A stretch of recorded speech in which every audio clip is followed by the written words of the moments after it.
И какво става, хора, аз съм Тамата Пипи и днес ще поговоря на друга тема. С още две момчета решихме преди около 2 седмици да си отворим сървър. И ето, че това ще стане скоро. Да, малко ще поговоря относно сървъра, работи, разлика от други сървъри. Като цяло стараем се сървъра да се получи достатъчно добре, по сайта се работи в момента. Ще има много удобства и за сметка на това ще ви е по-трудно. Така, сървърът ще е факшън съвсем си ММО. Знаете какво имам предвид. Просто ще има разлика, ще има различни нови и хубави плагини. Така, сървъра, само да кажа, тъй като ще има такива въпроси, се влиза с 1.7.10 и 1.8 за хората, които ще питат. Така, нека премина към съответните работи. Няма да издам всичко, ще издам част от тях. Вместо Battledom ще има код. За код ще направя отделен клип, в който ще обясня за тези, които не знаят. Или да просто могат да си напишат код fights или така. Нещо така по-различно. Хората с VPN няма да влизат. Това не е толкова важно, но има хора, които ще иска да го правя това. Примерно, ако баним някой за хак, просто той ще влиза с VPN само и само за да дразни хората. Така ще кажа сега по-важни плагини. Ще има Sell плагин. Това не е чак толкова важно, но пак е до облегчение. Ще го има, мисля, че всеки. Още не съм се договорил с другия главен. Така, Sell, знаете каква е командата. Античита ще е на ниво. Няма да е перфектен, но ще е на ниво. Unlimited Enview, така едно удобство. Тук ще спомена TNT Field, така този плагин представлява, ако правите голям Canon и пример 200-300 стакър или сета нукър или сета какво, вместо да пълните всичките диспенсъри един по един, просто ще пишете fill и броя на TNT, примерно целият инвентар и така нататък. И то ще го пълни само. Така, стакнати мови ще си има, скинфикса ще си го има. За села казах, Potion Fix ще има, за да се оправи демиджа. KB-то ще се скупен, KB плагин ще се оправи пинга. Ще имате пинг, команда за да си виждате пинга, както и сайта ще може да си виждате пинга, киловете, деятовете и хората, които са баннати и прочее. Or Broadcast, което някой купа диаманти, една идея ще се помогне на стафовете, за да гледат кой екстра, макар че не хората, които играят в Action, особено в българските сървъри, избягват да купат. Сега ще спомена и нещо свързано с това.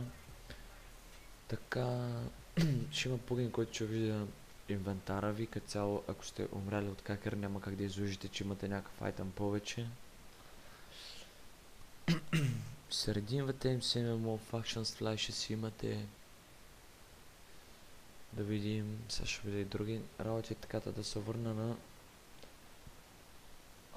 това с X-Ray, така.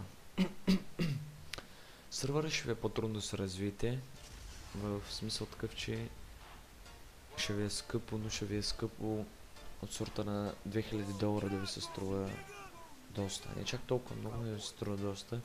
При положение, че не искам хора, които примерно играят от една седмица, вече да имат около, как да го кажа, да имат някъде около 200-300 хиляди, ако не се лъжи и повече, защото се случват така работи и то много често.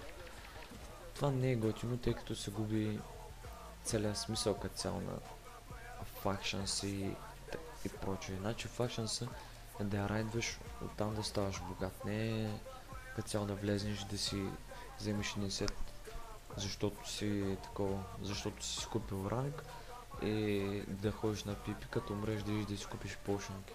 Точно заради това ще има плагин, който се казва No Hopper Craft, а именно как да го кажа, няма да можеш да крафтате хопъри, няма да има Nether Trap, пак да кажа, но няма да мога да крафтате хопъри като цяло. и ще се купуват, за да могат да се правите по-трудно фермите, съответно да изкарате по-трудно пари. Направил съм го така с другите две момчета, хем да ви е облегчено до някаква степен. Аз съм го направил така, че а, това, за което трябва да се мъчите, примерно като трябва да слагате TNT в Кенана, да ви е облегчено след това, като райднете някой от самите айтеми, вие да сте доволни и да взимате от тях преди да ги продавате и така и така и така и така. Не просто да влезнете да си купите ранки вече, да имате супер пари, супер това не е правилното и няма да е толкова забавно. Затова ще се чуя дали да слова Potion Key, да се купуват не една. Така, Treasure Chest ще си го имате и крейтове ще си имате отделни. Това също ще ви кажа за какво става въпрос, но във втория клип, вече когато може би ще пуснем бета на сервера, още не сме решили, мислим да пуснем бета на сервера.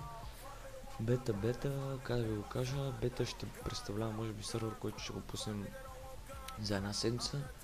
Ще дадем на играчите всякакви айтеми, всяки работи само и само за да тестват бъгове.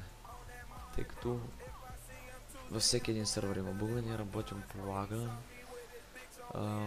работим по кейбито да е хубаво, няма да може да се енчантвате кейби мечове, тъй като котовете няма смисъл да ищеш с един кейби меч и да го нокнеш на 2 хита. Това не е готино. Зато и кейби едно ще взимате само единствено от котовете, които ще са петък или събота. А.К.А. това ще са най-големите и най-главни котове. А като е през седмиците ще има, няма да са рандом, си когато има определен брой хора в сервера, за да е удобно на всички, не да са на рандом. Така, дроп партите, такива глупости, това ще си го има, както си има реда. Силк спаунер ще имате, Redeem MC, MMO ще си имате репортер, като напишете репорт, да ви репорт името да ви излиза там с Joy, Kill еди си какво, еди си що.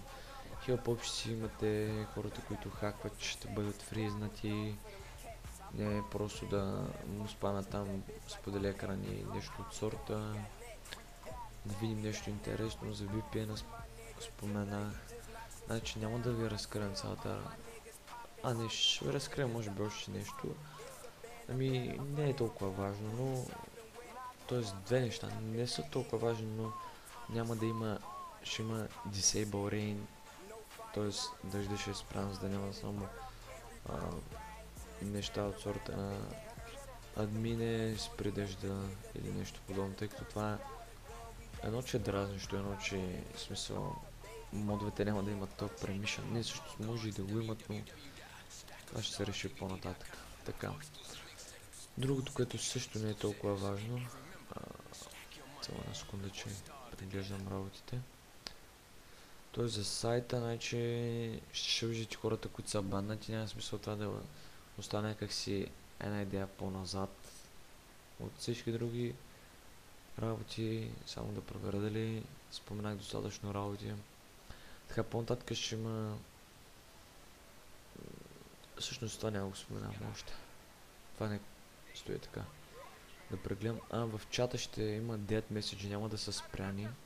В чата ще има dead message, които ще мога да... Ако някой ви убие, ще мога да му... Да отваряте и да му гледате инвентара. Точно в секундата, когато ви е убил. И да виждате вашия в секундата, когато сте умрял. Примерно, за да няма после спор, ако вие сте чупили каската на някой или той чупа вашата каска и сте умрали, просто да не се чуете защо ви е не бил толкова голям демидж, тъй като демиджа ще бъде работено по него да е балансиран максимално, ще бъде тествано и в най-скоро време сервера ще пусне, че има още минимум 2 клипа, които ще говоря работи и ще показвам работи, за да не кажат хората, че просто говоря празни приказки. И това, което ви издадах, може би е 60-70% от сервера. Има останалите 30 също са много забавни, много различни. Киловете и детовете ще ги гледате само от сайта. Всъщност по-малко от 60% съм ги споменал. Те надявам се да ви хареса идеята и да се осъществи както е по моите представи.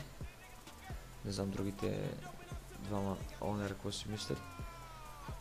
Но ние същевременно сме онери, билдери и девелопери, така че работите не стават толкова бързо. И да, хора, това беше. Скоро ще има втори клип.